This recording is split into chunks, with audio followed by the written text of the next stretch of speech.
I thought he was joking. It could be, like, okay, because what he said was, he said, oh, you should never marry a black woman. He said, they're fun to date. They're fun to, I don't even want to say what he said. He said, they're fun to blah, blah, blah. Why don't you say what he said? He said, it's better with us two. We're better together.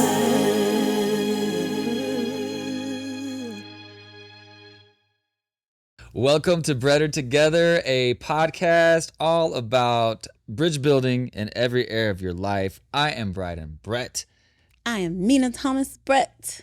We are your co-hosts, the married couple of wonder.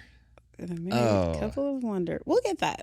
I didn't like that at all. No, we are your co-hosts, and we'll be walking through all manner of bridge building topics throughout this podcast. Yeah. So it should be fun. Yeah, we're excited. Today is it's episode 3. Episode 3. Third episode in, and we're going to be tackling some great issues. Today it's all about mixed race relationship myths. Yes. All right. So there's so much to unpack here. We're going to be talking about assimilation. Should you marry outside of your race? Do racial differences make it difficult? Do we live in a post-racial society? Will racism just go away if we stop talking about it? Stuff like this. We are going to be digging in. It's going to be really good. I'm excited. Are you excited?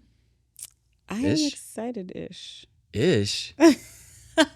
I'm excited. I mean, I guess I don't usually show my excitement, outwardly. So Okay. Really? It takes a lot for it to like peek out. Okay. Because I think I have a false paradigm somewhere where it's like, if I get excited, then something can go wrong and then I'll be disappointed. So I have to manage my excitement so that I manage my disappointment or my potential to be disappointed. Yes. And so when there are really exciting things going on, I can be excited, but it's always going to be like kind of simmering below the surface because kind of waiting for the ball to drop. Right. Because I'm waiting, it's like the just in case. Like the what if, you let your brain go crazy on the what if. And I've been working on that. Yeah. So when people ask me if I'm excited, I have a hard time saying that I am. Yeah. Even if I am. So you're asking me, are you excited? I'm like, yeah. I mean, excitement, I don't know how to be excited and focus. So I feel like excitement kind of steals my focus sometimes. Sure. And so I try to be like cautiously excited. That doesn't even it doesn't make sense.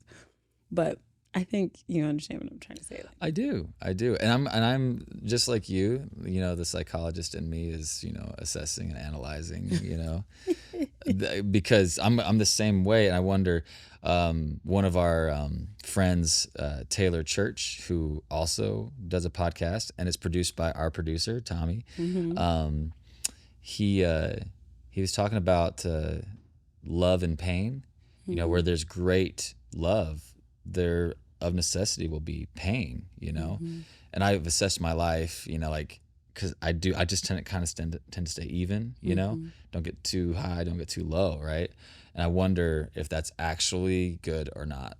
I like staying even, but I also wonder if I'm investing enough, if I'm not feeling enough pain and loss, have I really invested enough love in the gain? You know what I mean? Yeah, that's a good thought. I don't know. I was watching this Sarah Jakes Roberts sermon, and she said something, let your mind go crazy in the direction of maybe. So we tend to go towards the what if. And she shared a scripture from 1 Samuel 14 where Jonathan says, maybe God will work for us. Mm-hmm. You know what I mean? And she said, let your mind just run wild in the direction of maybe, because maybe is enough, you know? And I think I stick to the what if, you know? Yeah. And I really want to learn to go towards maybe God, Yeah. you know? Yeah. I hear you. Wow. So there we go. This is a great That's a great podcast episode. intro. Like we're right on topic. That's the thing about us is like Mina always says like she can make a salt shaker deep. You know, like we'll be sitting there at a restaurant like, what about this? Oh, you are the light of the world. The salt has lost its savor. You know, like we'll start going in on it, right? So super deep. But anyway, all right. So let's get into the main topic today. So there are a lot. And if you just do like a Google search, like you'll find all these mixed relationship myths. And I just want to be like super clear that before we dig into any of this, there's no like feeling from us. Like I don't want anybody feeling like, hey, we've had such a hard time with like being in a interracial marriage, a relationship, because honestly, by and large, like everybody's been so accepting in church, in family, in society at large. But we have had some interesting experiences and Just a few. just a few, and there are some complexities and there's some beauty that we'd like to discuss, because I think these are still relevant topics. I'm going to say like especially, I mean, this last little bit of time, what's going on like here in America with the election cycle, you can start to see that you can start to forecast, and I hope it doesn't go this direction, but I've always known that 2024 could be a potentially really divisive year in our culture. 2020 was kind of unprecedented in many ways, but 2024, I don't know where we're going to land, but we can already start to see some of the patterns that are starting to play out, and race seems to always come to the surface, and I think it's going to become more and more of an issue. So we hope that the podcast like kind of gives some of our perspective, at least, that maybe might guide some thoughts and opinions on this topic as we kind of move into a potentially volatile cultural situation. You know what I mean? Mm-hmm. So what are the mixed relationship myths that you've heard that you think would be fun to talk about today, or useful? I should say fun, but yeah, like useful. Like what are the biggest ones that you've heard or that we've dealt with? That we've dealt with? Well, one that we've dealt with is like, don't marry outside of your race because marriage is already hard enough without adding the racial differences. You add the racial differences and it just becomes that much more difficult to maintain a relationship and stay married. That's one that I've heard a few times from our family members. It was just like, well, you just don't do that because it's more difficult. Particular family members. Family, not all of them. Not all, right. Yeah. Right. But from family members, we've heard that. Mm-hmm. Do you want to unpack that one? Sure. No, or we can. Okay. I was looking into this in preparation for this topic, and which, by the way, like we don't do any like sync up. We just say, hey, this is the topic, and then we prepare individually. So this is always like off the cuff, very organic, which I love. So I'm excited to hear what you have to say. Yeah, I was looking into just some of the things that interethnic, interracial couples face, or people think they face, or people report that they face, just as a way to try to understand what other people in our position go through, and what even some of the studies and scientific data would say about some of the things that have been reported. And I came across this article that was talking about the rate of interracial marriages, the rate of divorce in interracial marriages. Is it higher or lower than the average? That's interesting because it depends on which angle you're looking at it from. Okay. Right? Because Caucasian marriages, where it's two Caucasians, their rate of divorce, or the rate of staying together, I think, over a period of 15 years, they did this study where they followed a diverse group of couples over 15 years. Okay. And the rate of the Caucasian couples of like thriving relationships, or at least relationships that stayed together, was like 66%. In Caucasian couples. Yes. Okay. And then I think it was Black couples was maybe in the high 40s percent of staying together. And then, and I'm not entirely sure. I think it might have been 49% or something like that. But then when you get to interracial couples, the rate of them staying together is 59%. So Okay. if you look at it from the white perspective, it's a decline. But if you look at it from the Black perspective, it's an increase. Interesting. And so it's like, yeah, it's really interesting. Read that how you will, right? Right. Yeah. So one of the things that they cited in the reasons for divorce in interracial couples is the cultural differences and not being able to coexist with those cultural differences, Yeah, and even create an individual family culture that kind of synthesizes the best of both of your cultures, so that you create something unique among your own family unit. And I don't know, I just found all of those statistics and different data interesting, because I have never really thought about the divorce rate in interracial marriages or anything like that. So it just got me thinking that in some cases that what we would call a myth is not entirely wrong.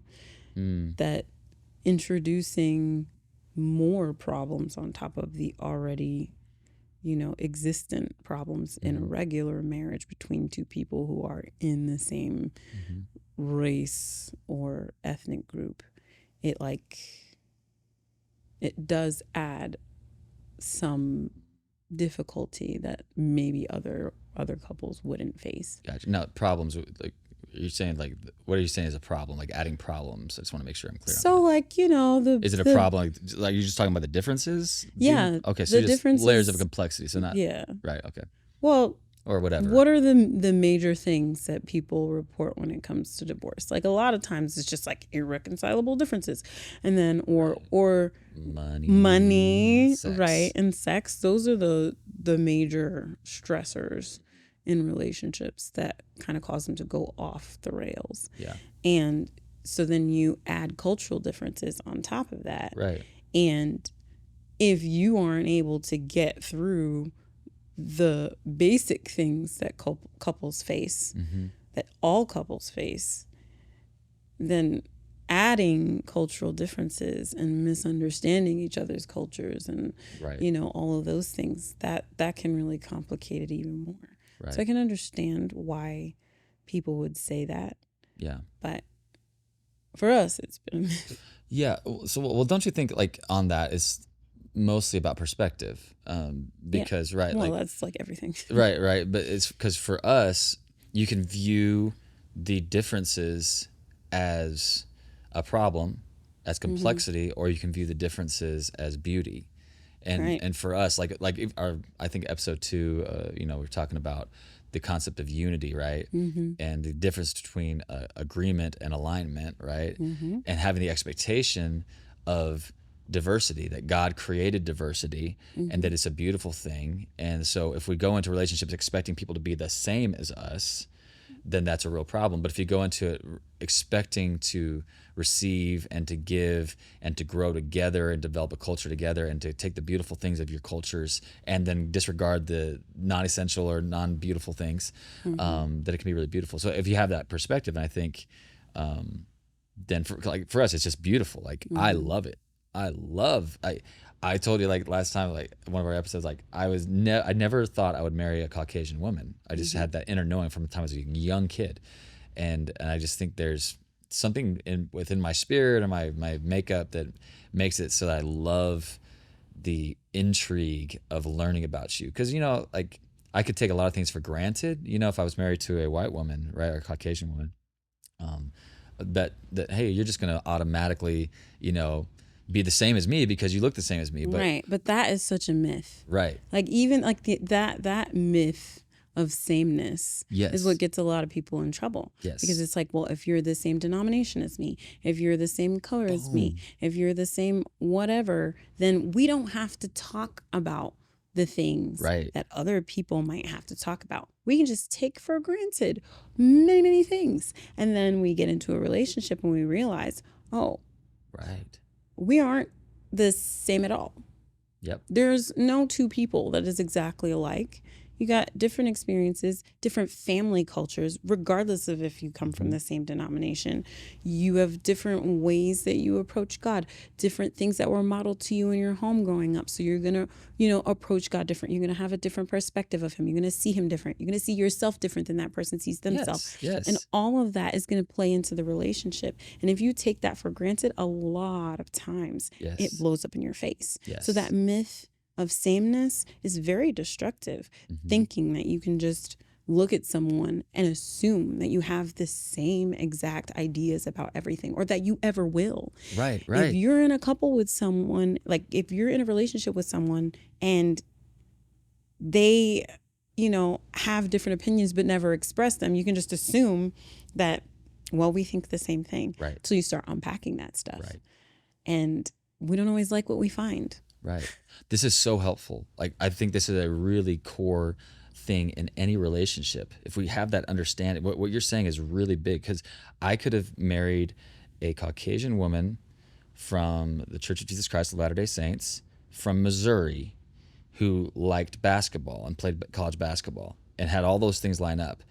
And we are still going to be massively different because there are different flavors of Latter-day Saint. There are different flavors of basketball, different flavors of Missouri, different flavors of Caucasian. Flavors of Missouri. Right? Hilarious. You know what I'm saying? And just because, for instance, like denominationally, right? Like you can say, I'm a card holding member, card carrying member of this denomination, right? But just because you have the title doesn't mean you believe everything within the theology of that or the doctrine of that organization even, right? And you talk about like selective atheism, right? Like we can say we believe even the word of God, but there are areas of unbelief. If we believed everything in the word of God, our lives would look drastically different. Exactly. Right? So those areas where we have unbelief, we're actually like, there's atheism there because we don't actually believe God. We don't actually trust God, take him at his word, right? So we are all in this growth cycle and trying to become people of wisdom and understanding and more, like the scripture says, attaining unto the measure of the stature of the fullness of Christ. Like that we're all on that journey, right? And so we're all slowly integrating different truths into our lives and getting rid of the error, right? And so yeah, it's just a falsehood to believe that someone's going to be the same as you just because they have the same label as you or they look the same as you. You know what I mean? And so, man, okay. They say looks can be deceiving. Right. And don't judge a book by its cover, all that stuff. Like, right. Those euphemisms exist for a reason. Yes. Now they become overused, but that doesn't make them less true. Right. We talked about on a previous pod, color blindness, and I just think it bears repeating that I believe that you need to get to know. Some people say, don't get to know the color, get to know the person. And no, get to know the color and the person because the color is a part of the person. And just put the person color, put person first before the color. Yes. Like switch them, Exactly, right? Because, yeah, there are things, and maybe it's not even color related because I was talking to one of my brothers about how it really is cultural differences, because Black people in Utah are not like Black people in New York, and Really? people literally just expect that. You know what I Right. mean? Like, But even we're gonna relate because we both have the same skin color, Right, and then we right. start talking, and we're like, well, we don't have the same experiences at all. right. You know what I mean? But then you might meet a Black person from Utah and a Black person in New York, and they do really resonate, right? Yeah, for sure. That happens, but in general, right, is what you're saying. Oh right? yeah, Yeah. like Micah and Kasia. Right. Right. Your brother. Oh, my brother and his girlfriend. Yeah. Yeah. Yeah, He's from New York. She's from Utah, and and they really resonate. they work. Yeah. You know, so it's just like, I think assumption is just such an enemy. Yeah. This is super interesting, and let me see if I can pull it up here. I had a quote that I thought was really good. Just talking about labels. The quote was that the enemy rejoices in labels because they divide us and restrict the way we think about ourselves and each other. How sad it is when we honor labels more than we honor each other. Labels can lead to judging and animosity. Any abuse or prejudice toward another because of nationality, race, sexual orientation, gender, educational degrees, culture, or other significant identifiers is offensive to our Maker. That was Russell M. Nelson, who I like. He's a good guy. But labels are also important, right? Like you go to the garden, right? And so here's Adam naming all the animals. And so we categorize as humans naturally. So it's not a bad thing, but it's a strength overextended. And we so often will engage in lazy stereotyping. Yeah. And it's so easy because you look a certain way, and I know you're from New York, I expect certain things. And I will admit I've had to overcome my own prejudices.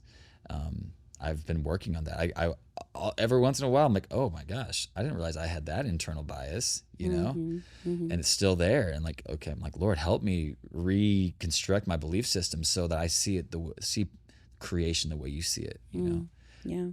So anyway, my mind's popping off on a lot of things. All right. So first of all, let's talk about assimilation versus segregation versus integration. Real quick. And these are kind of like big Asians, but I think it plays into this conversation about racial myths. So I think Martin Luther King Jr., he said it best. He said, like, back in the day, he said, certain people want segregation and certain people want assimilation.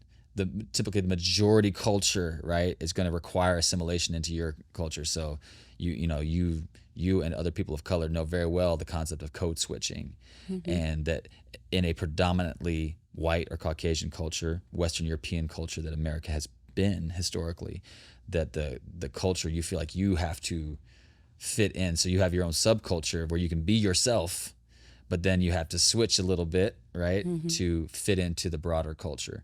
And assimilation says, hey, everybody needs to assimilate to the broader majority culture and be more the same, right? Segregation then says, no, let's stay apart.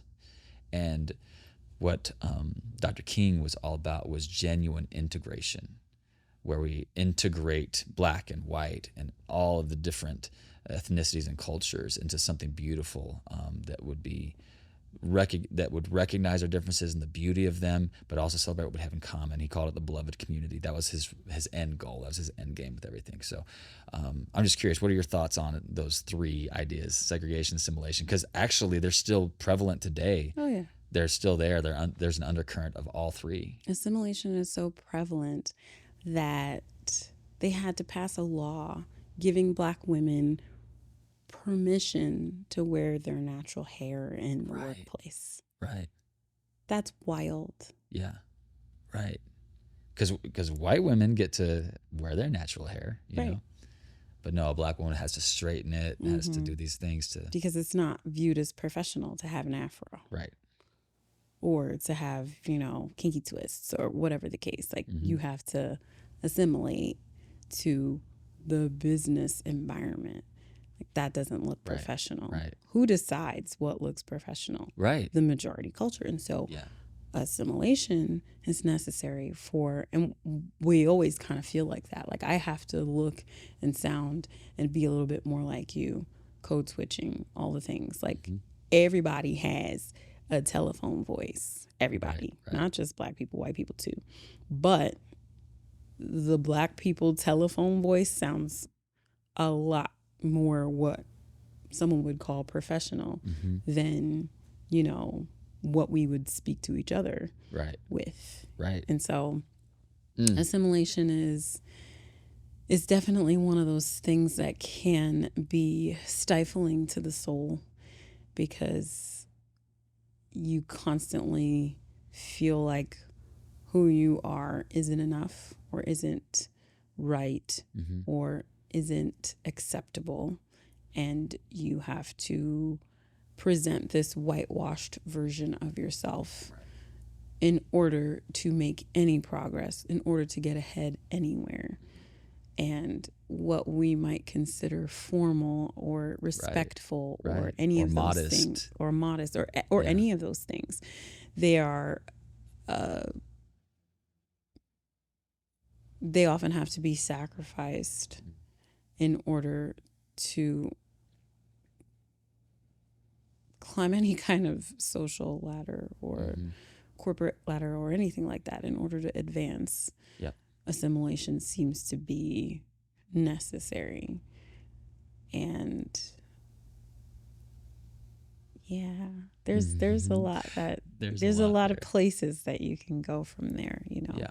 Because if you decide, I want a better life for myself, I'm gonna go do what I have to do to make progress, then the people who decided to stick to their guns and stick to their culture and not assimilate in any way, and, for lack of a better term, segregate, those people then ostracize you. And so you kind of are in limbo. You don't have a place because you don't fit with the culture that you've tried to assimilate to, no matter how much you try. There's always just a little bit of a separation from that culture. You're not really allowed to assimilate. That's the thing about assimilation. It's like it requires this homogenous, like, you know, overall blanket look and act and speech, but you don't ever really actually assimilate. You always kind of stick out a little bit, you know, and then when you go back to the place you came from, you don't fit. And it's just a weird limbo thing. And segregation. Segregation the answer then? I don't think segregation is the answer. And a lot of people have thought that is the answer over time. We've tried it. You know, assimilation is always, that's been like, you know, frankly, that's like a lot of the things that have been done in the name of religion or of cultural or racial conquest, you know, genocide. You look at all the dictators and everything, it was mostly in the name of assimilation or eradication, like because their group, their race, their culture, whatever, was superior, right? Inherently superior than others, right? So much damage has been done in the name of assimilation that the natural, very natural, when I say natural, like the fleshly response, in my opinion, is to polarize and say, well, then let's segregate. Right. Let's be exclusive and isolate. There's an argument for segregation, right? Because there is a togetherness that comes about when you have to work together with the people that look like you. There is a strength that comes from, you know, bearing each other up and helping each other. And, oh, this person's got to, you know, get their business off the ground. Let's help them. They, you know, all of the business pours into, you know, that specific person's endeavors and help to make them successful. They in turn will help to make someone else successful. And it's great. And to a degree, at least back in the day, it worked very well. You have those communities like Black Wall Street and and other communities that were beautiful, and they were very prosperous. I forget what's the one that it took like several rotations for $1 to even make it out of the neighborhood. Because they were because they were so like good at supporting each other. I don't know the specific, but I think there are actually some multiple examples of that. There are multiple examples, but there's one I have in my head that I can't think of right now. I can't think of the name. But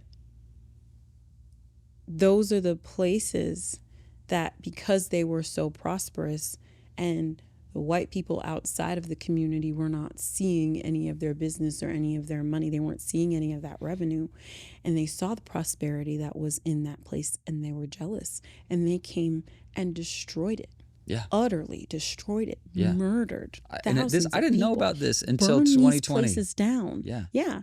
And it's like, it was like 5 hours away from where we were living in Missouri. Like, this is in Oklahoma. This is crazy. Yeah. And so it's just like, I think one of the logical reasons for integration is like, well, if we all got the same stuff, then your crazy tail won't be burning it down. Maybe if we're all using the same facilities, they'll be a little bit more equal. Mm-hmm. You know what I'm saying? Mm-hmm. Because separate but equal was also a myth. You know, obviously it wasn't equal. Yeah. You could look at stuff, just the naked eye would tell you that it wasn't equal. Yeah. And so I think that's one of the best arguments for integration is just equality of materials. Sure. You know, and like maintenance of materials. Because if, you know, the clear folks are using the same stuff as the color folks, then maybe that stuff will be maintained better. Yeah.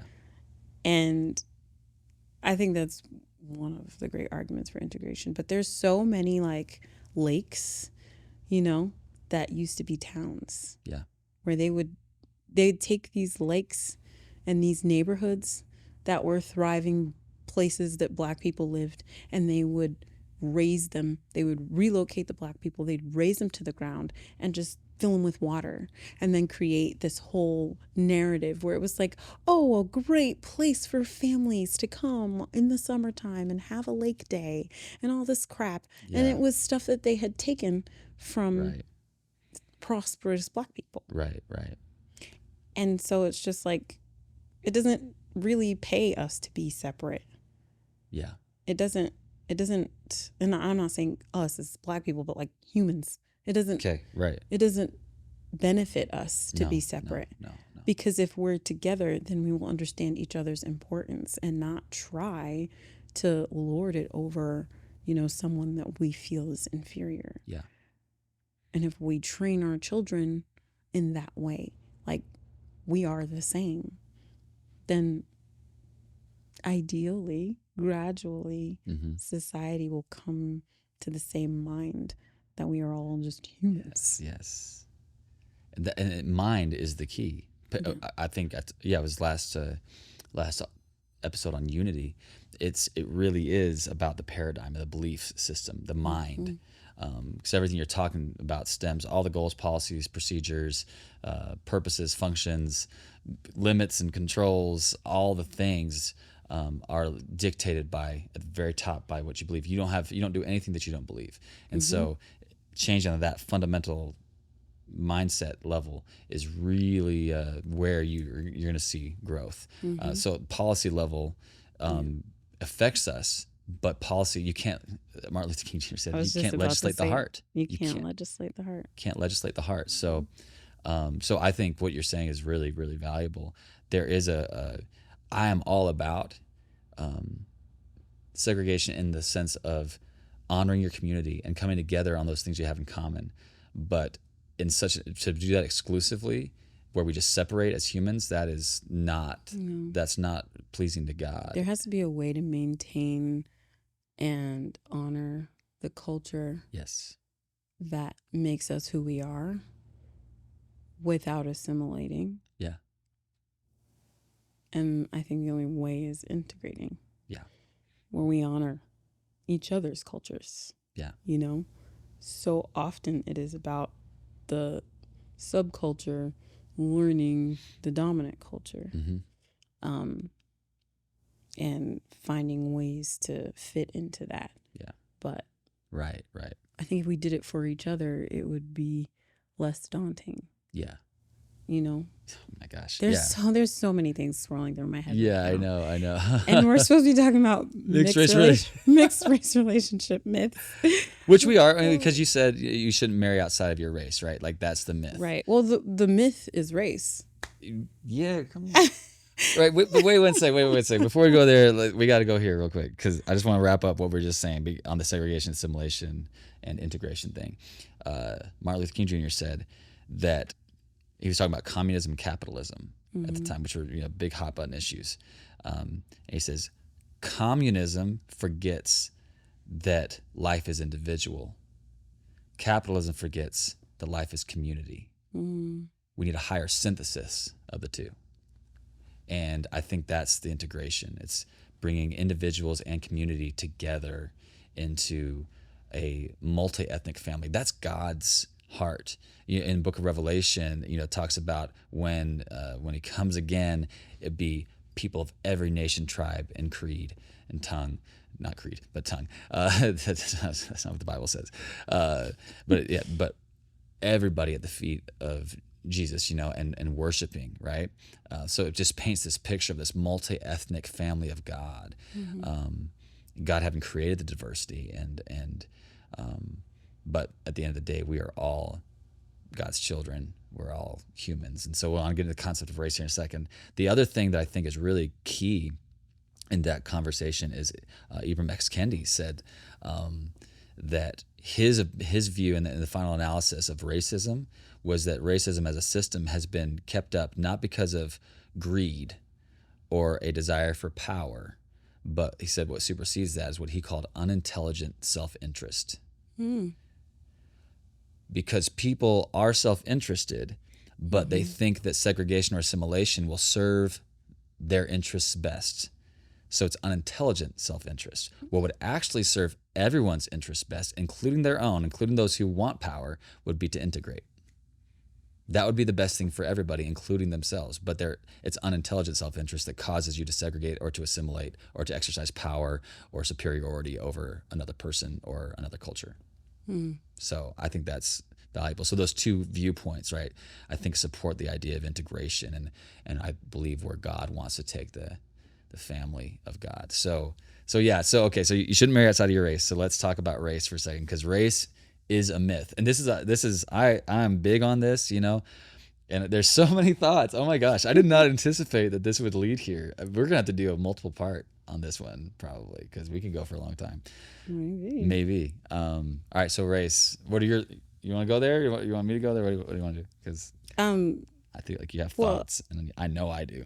I know you do. I was just gonna say, I actually there's this movie that comes to mind that I was kind of obsessed with, and it was before I met you. I just really loved this movie, and I think it was because Sanaa Lathan is in it, but it's called whoever that is.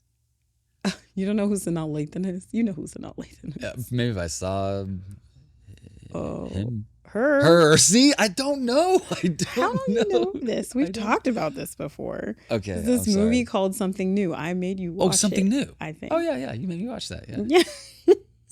Oh yeah. Yeah. Is she the main? Yeah, she's the main character. Sorry, Sanaa. I love Sanaa. I know we'll meet you someday, Sanaa, and I apologize. I didn't know who you were. I'm so sorry.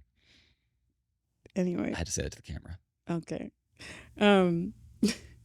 Anyway, in the movie, she has this, she calls IBM, her ideal black man. And she has a list, and, he's got to be this and he's got to be that. And then she meets a guy who's a landscape architect. She's a businesswoman, so she wants to marry somebody who's in business. And, she wants this and she wants that. And she meets this guy who's like, she thinks he's just a landscaper, and he's white. And so he kind of on the outside looks very opposite of what she wants. And so she's just like, I don't know. But they're actually, I think they're set up on a blind date. Like a friend of hers is like, oh my gosh, I know somebody who would be perfect for you. And she's like, okay, fine. So she assumes that this person is setting her up with someone black. She gets to the blind date and she automatically dismisses him because he's white. And she even acts extra black You know, I put that in quotation marks for those people who are listening.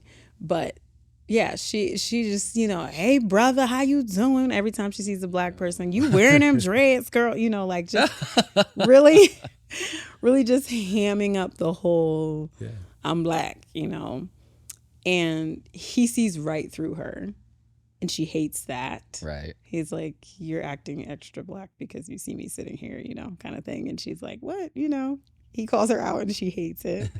And then they meet again after that. They keep running into each other. And she's like, oh, this landscaping is awesome. Because she goes to her friend's house and she's like, oh, I'm going to connect you. It was the guy, but you can have his number. Look. And they meet each other and she's like, well, you can be my landscaper. That's fine. So she hires him. Okay. And I'm she realizes that she's attracted to him. And so over this whole, you have to watch the movie if you haven't seen it. It's good. Over the course of the whole movie, she realizes that what she thought she wanted is not what she thought she wanted. Mm-hmm. But she sticks to her list instead of choosing the person that makes her feel the most loved. And she there's one point where she kind of has like a mental breakdown and her father realizes that's what's going on. So she goes into the bathroom and her father follows her and he's like, what's wrong with you? You know, he's like, actually, I know what's wrong with you. I don't know why you're so worried about this. He's only white. He's not an alien. He's not a Martian. Mm-hmm. People like to act like, you know, purity and bloodlines is even a thing, and it's not. Right. He's like, if you love the person, that's really what matters. Like, it doesn't matter if he's white or black. He's not an alien. We're all human. And I think that was something that impacted me, and I didn't realize that it did, because I think I always assumed that I would marry someone black. Yeah. I never had the, I'm not going to marry a black person. Right. You Although know? you did like Justin Timberlake and Richard Gere. I did. I honestly didn't. I never really discriminated with who I thought was attractive or who I thought was handsome or interested in, you know. I dated a bunch of different kind of guys from different ethnicities. So it wasn't like, I only have to, but I just never really thought about, like, when it came to being married, I just assumed I'd marry someone black. I always did. And because I'm a big daddy's girl and, you know, my dad's a tall black man. So, you know, you just expect to go after the packaging you're used to. Yeah. And so you were not on my radar at all. Mm-mm. But something about that, what he said in the movie was like, it stuck with me that we're all people. We're not aliens. Like, he's not an alien because he's white. Like, I think I needed to hear that, and I needed to internalize that. Even though it was silly and it was a movie, it was still impactful for me. Yeah. And I found this quote by Malcolm X, which we never give Malcolm X the credit for saying this kind of stuff. Let's go. Because it's always like militant, like stay away from the crackers type of situation. Right. And nobody talks about the conclusions that he came to towards the end of his life. Right. And it was probably why his life was ended, was because he came to these conclusions after he did his pilgrimage to Mecca and all the different things. Like, he came back with such a different perspective on life and on people that it was revolutionary in a whole different way than what he had been on before he left. Yeah. And nobody talks about that stuff. Like, anyway. Yeah, it was dangerous for many reasons. It was. It was more dangerous than his segregationist ideas, for sure. Yeah, so that's super interesting. Oh, well, okay, so I'm going to read the quote. Read the quote. But I got to say, I'm proud of us. Dr. King, Ibram X. Kendi, Russell M. Nelson, Malcolm X, all on the same podcast. Like, honestly, though, I feel like truth is truth, wherever it comes from. And, you know, like, some people might, like, put me on blast for, you know, like, in the conservative community, might put me on blast for quoting Ibram X. Kendi, right? Because he's, you know, how to be an anti-racist and everything. And for them, he might represent woke idealism, you know? And then others might put you on blast for, quoting a Latter-day Saint, prophet.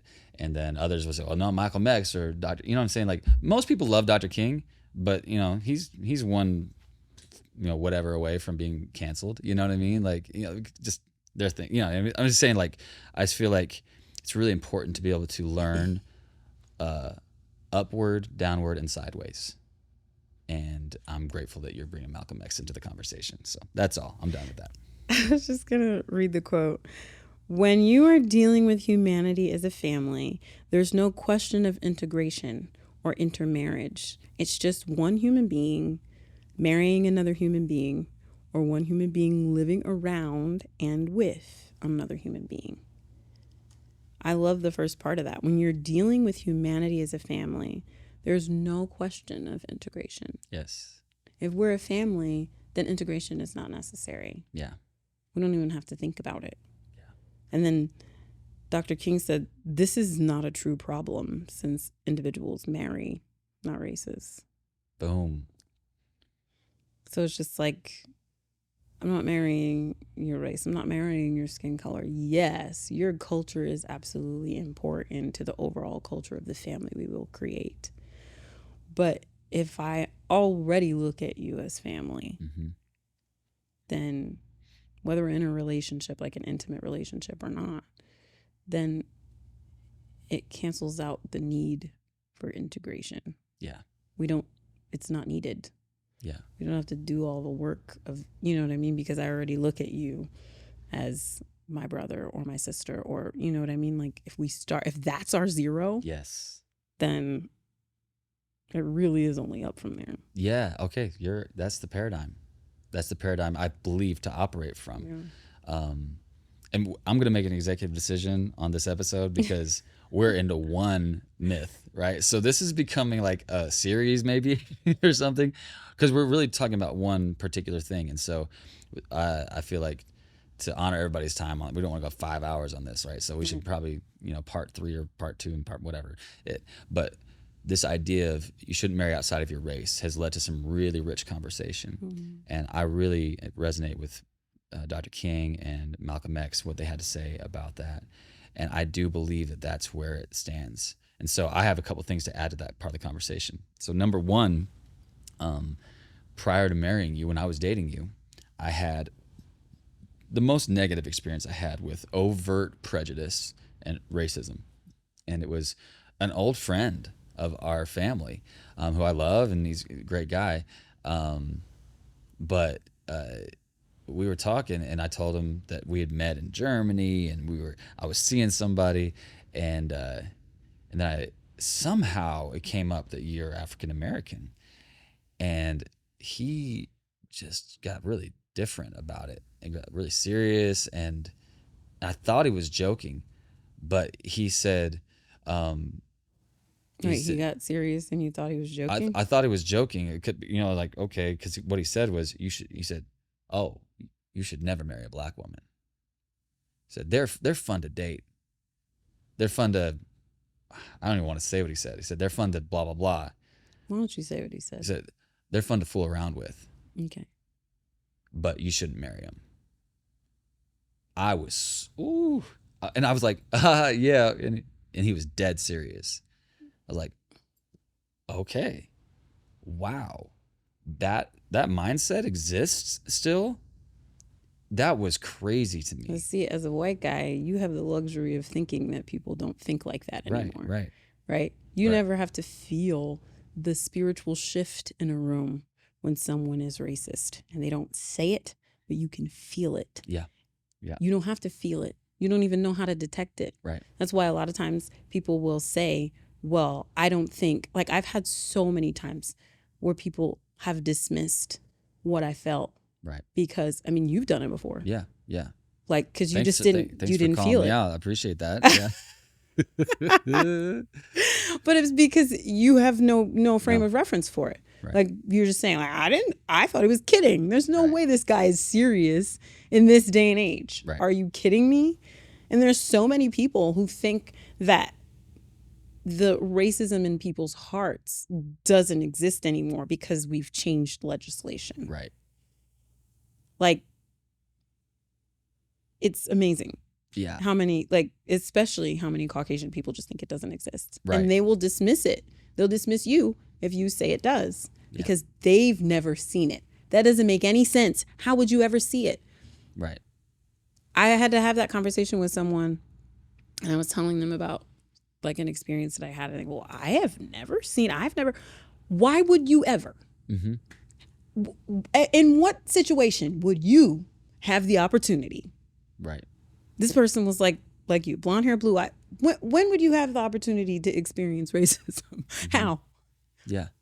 What do you mean? Does it yes, it still exists. And even if it's not written down, even if it doesn't reflect, like the people who are in charge of carrying out the policies can choose not to simply because their hearts don't align with what's written. Yep.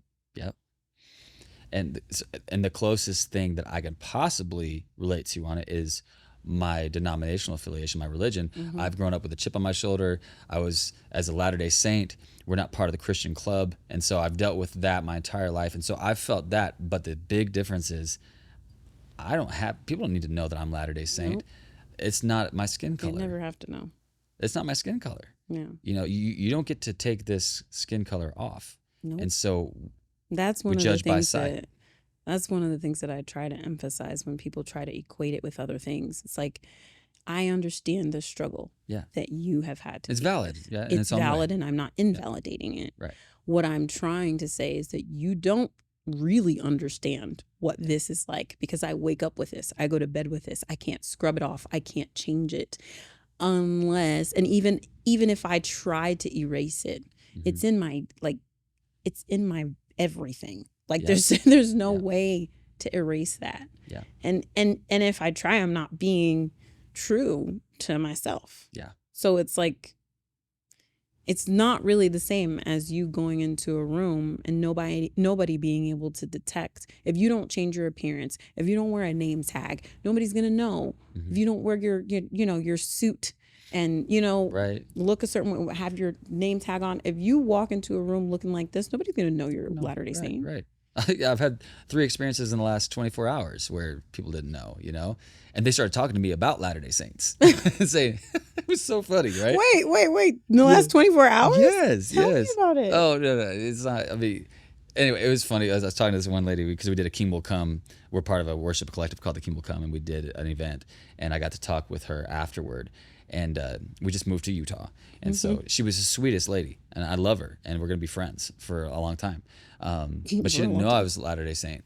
And so she starts talking about her church and says, hey, we do all these things. We do these great classes on, transitioning to Utah, and what it's like to live in Utah, and how to deal with Latter-day Saints. And did you tell her you were Latter-day Saint? Eventually I did, yeah. What did she say? What was her reaction? It was fine. It's fine because I actually love letting that discomfort stay there, because they've experienced me.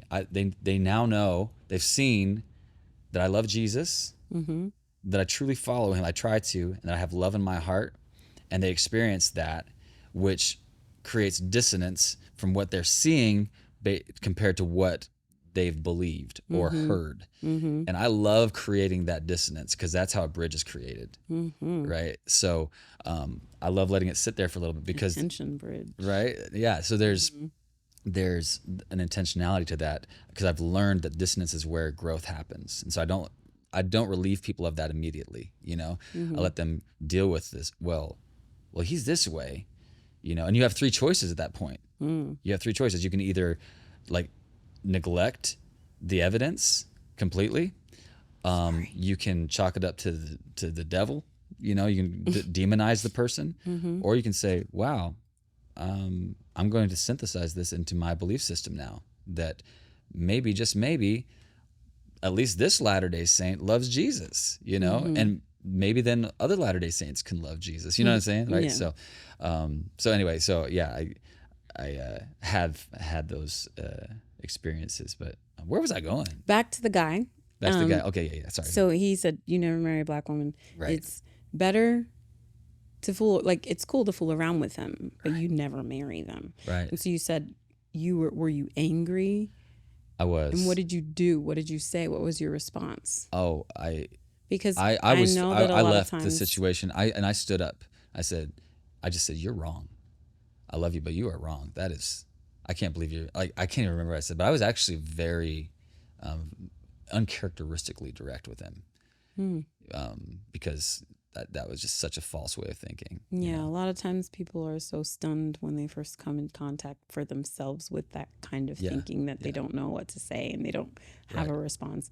And then after the fact, they're like, well, I should have said this and I should have said that, you know? So the fact that you refuted it right there in that moment is uncharacteristic of you. I wasn't. And I don't remember you even telling me that you did that. I wasn't messing with that guy. Anyway, still love him. I can. I'm Listen, my man don't play about me, okay? So, anyway, so I've had that experience. And then the other thing I want to contribute to this idea of you shouldn't marry outside of your race is just the concept of race overall. Okay. I believe that these labels that we have are a reality, but they are not biology. They're a reality, but they're man-made social structures. You're no more black than I am white. It's color-wise. Right. We are literally... This is black. All different shades of brown. This is white. Right? And the concept, there are different theories on where it really started, but I think, don't quote me on this, but Johann Sebastian Blumenbach wrote a thesis on the categorization of species. And it was from that stemmed black, yellow, red, white, brown, based on different parts of the world. And then there was a superiority, a hierarchy that was established. Of course, black Africans being on the bottom of that hierarchy. And he published it. And later on, he did a revision and recanted pretty much everything, but it was too late. It was already out. And so the categorization happens. And so I believe black culture is important. I believe white culture, because those are the labels we're dealing with. But ultimately, it's not about race. These are social constructs that were somebody else created. And biblically, ethnicity is a thing. It's ethnicity and, tribe, but even tribe is like tribalism, right? But ethnicity is a thing. DNA is a thing. But I had this on DNA. I think it's really cool. There was an amazing special quite a while ago called Race, the Power of an Illusion. And it was really interesting. It said they did a lot of studies, and they said the idea of race assumes that simple external differences rooted in biology are linked to other more complex internal differences like athletic ability, musical aptitude, intelligence. This belief is based on the idea that race is biologically real. All of our genetics now are telling us that that's not the case.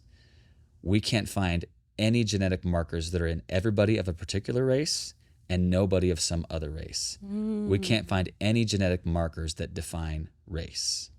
Love that. And it goes on. There's as much or more diversity and genetic differences within any racial group as there is between people of different racial groups. So the reality is they did this. It was crazy. Putting that another way, like a black young lady from Salt Lake City, Utah, could be more genetically similar to a white young lady from Norway than she is to her black friend at school. Genetically.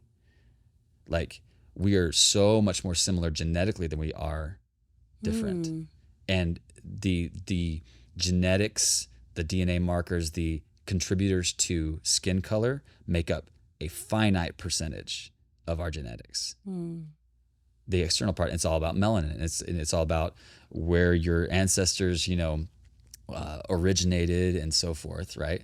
And it's one of God's beautiful ways of protecting us from the sun. You know what I mean? Like, because those cultures that started off closer to the equator are going to be darker skinned because they're more exposed to the sun, so the melanin develops, et cetera, right?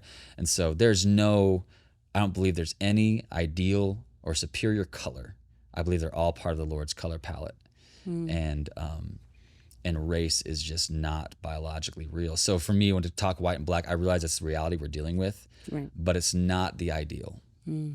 And so you're not outside of my race. No. There's only one race, the human race. And in God's view, I believe he starts first with the identity of us as God's children. And then if you are a believer in Christ, you're a disciple of Christ. And those two identities lead. So we start with the premise that we are all family first. We're all family. And then within the body of Christ, if you're a disciple of Christ, then you're part of the body of Christ. And then from there, let's have all of our subcultures and let's bring all those beautiful differences into this beautiful potluck. Let's do that. But don't start saying, I'm a white Christian or I'm a black Christian. The black church, the white church, that has really separated the church. And then it's done on the macro level globally, it's done the same thing. And so when we go into schools, my buddy and I, Aaron, and we teach unity, that's the first principle, is to recognize that we are all family. We have to view this world as what Dr. King called a global village, a global house, one world house. And he said, technology has made of this world a village. Now it's up to morality and spirituality to make of it a brotherhood. We're never going to be separate again. Segregation probably will never exist because I can FaceTime someone in China right now, thousands of miles away. So technology has made it impossible that we're ever going to deal with people who are exactly the same of us. We're always going to be dealing with people who have different languages, different skin colors, different beliefs, believe in God, don't believe in God, different political persuasions, all this stuff. And so the question isn't how can we get everybody the same, but how can we live together in harmony? And I think if we view each other as family, that is ground zero. Okay, so I have a question. Okay. Can you be in an interracial relationship and still be racist? Absolutely. Maybe No that's hesitation. for another topic for another time. Yeah. You can be racist, or at least have prejudice and bias. Because we're not even really dealing with the different definitions of racism on the individual and macro level, but I think, absolutely. And I'm definitely, I've seen it. So have I. Yeah. I know someone who, she's married to a black man, but you can tell that she very much is married to that black man. She doesn't really have much interest in his culture, and she's very biased when it comes to other black people in general.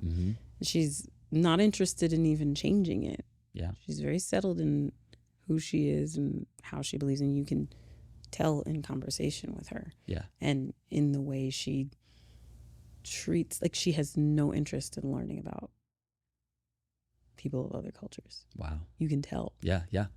And it's like, wow. And she just makes assumptions about other people of color. Like, and it comes out in her speech. No one corrects her. She just, she has children with this man. Wow. Like, but there's no effort on her part. Yeah. She's definitely on the well, I don't see color. Right. Yeah. Which that we talked about this on the other pod, like the idea of the expanding paradigm. When you feel like you've arrived, that's the minute you've departed. You know what I mean? But and people will say that's another, I guess, myth. It's like, well, I'm not. It's the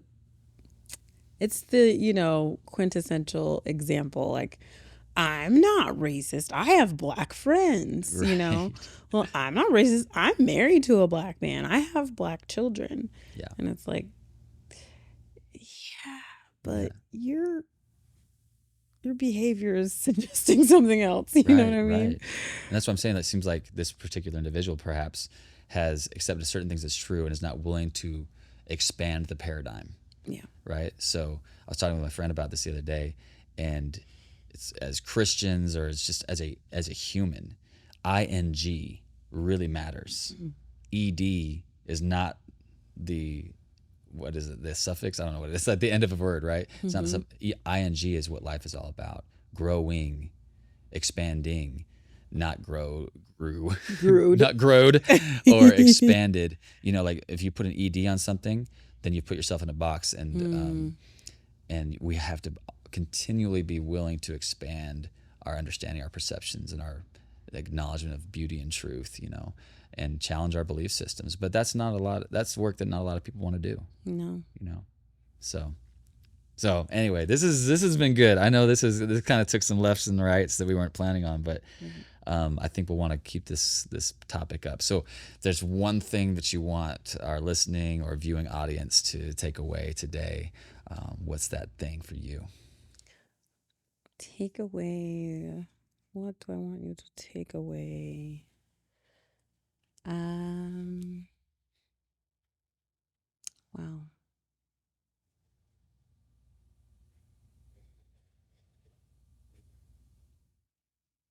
I think one of the things that sticks out to me is just the idea of paradigm shift. Mm-hmm. Don't be afraid to change your mind.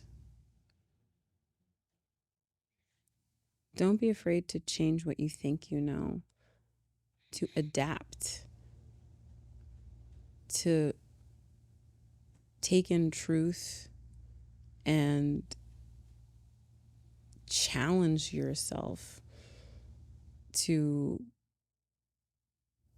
deal with the lies that you might believe. Mm-hmm. Not just in your relationships, in your intimate relationships, but literally about everything. Paradigm shift, it leads to elevation if you let it. Amen.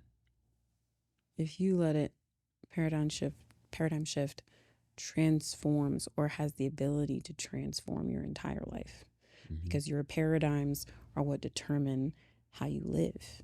Yes. If you allow your paradigms to be challenged and changed, it will transform you for the better.